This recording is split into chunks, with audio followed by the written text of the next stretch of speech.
Actor Jai and Pragya இவங்க 2 பேருக்கும் கல்யாணம் ஆயிடுச்சு அப்படின்ற நியூஸ் வந்து ரீசெண்ட் டைம்ல சோஷியல் மீடியால பயங்கர வைரலா பரவிட்டு இருந்துச்சு.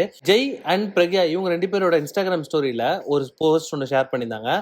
ஸோ அந்த போஸ்ட்ல வந்துட்டு பிரக்யா அவர்கள் கடத்துல தாலியோட 2 பேரும் ஒன்னா உட்காந்துருக்க மாதிரி ஒரு செல்ஃபி ஒன்று போஸ்ட் பண்ணியிருந்தாங்க. அண்ட் அது கீழே கடவுளோட அனுகிரகத்தோட நாங்க புது லைஃப்குள்ள போறோம் அப்படின்ற மாதிரியான போஸ்ட் வந்து ஷேர் பண்ணியிருந்தாங்க. ஆனா இதை பார்த்து எல்லாருமே வந்துட்டு இவங்க 2 பேரும் கல்யாணம் ஆயிடுச்சு அப்படின்ட்டு இந்த நியூஸை பயங்கரமா ஸ்ப்ரெட் பண்ணிட்டு இருந்தாங்க. அண்ட் இப்போ ஜெய் அவர்கள் அவர் இன்ஸ்டாகிராம் பேஜ்ல இதுக்கு ஒரு கிளாரிபிகேஷன் கொடுத்திருக்காரு.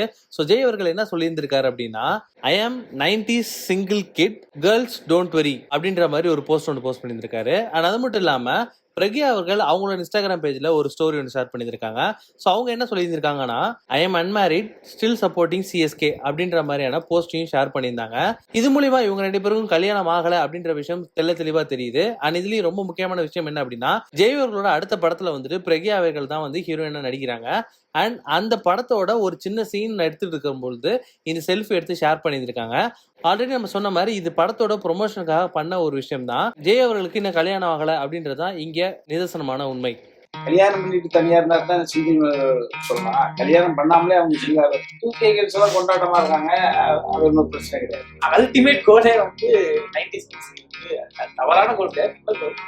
எது தான் வாழ்க்கைக்கு கனவு நினைச்சாரோ லட்சியம் நினைச்சாரோ அதுவே ஒரு பிரச்சனையா தான் இருக்கும். அவர் கூட நடிச்சதே மறக்க முடியாத எக்ஸ்பீரியன்ஸ் தான். அவங்க கிட்ட பேசுற விதம், நம்ம ட்ரீட் பண்ணி ஏன் எல்லாருமே சொல்றாங்கன்னா அது ரொம்ப உண்மை. நான் அவருக்கு ஒரு ஸ்கிரிப்ட் சொல்லியிருக்கேன். சின்னத்திரிக்கு வந்து ரைட்டரா இருந்து அதுக்கு அடுத்த ஸ்கிரிப்ட் கருவில் இருக்கிற பொழுதே என்ன குழந்தைன்னு தெரிஞ்சுட்டு பெண் அப்படின்னா அதை வந்து டோட்டல் போஸ்ட் பண்ணுறது.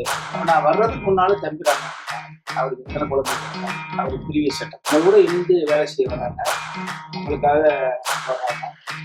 நம்ம தான் ஹீரோ. ஒரு வீரப்படத்தில் முதல்ல பூனே இல்லைன்னா சூப்பு போகிறோம் சாரா முதல் நடிக்க பண்ணேன். என்னன்னா அவர் கூட நம்ம எழுதாடா சீரியராக தான் தம்பி இமானுக்கு இந்த இடைவெளி நல்ல அதுக்கப்புறம் புதிய எப்படி சொல்லிட்டாரு.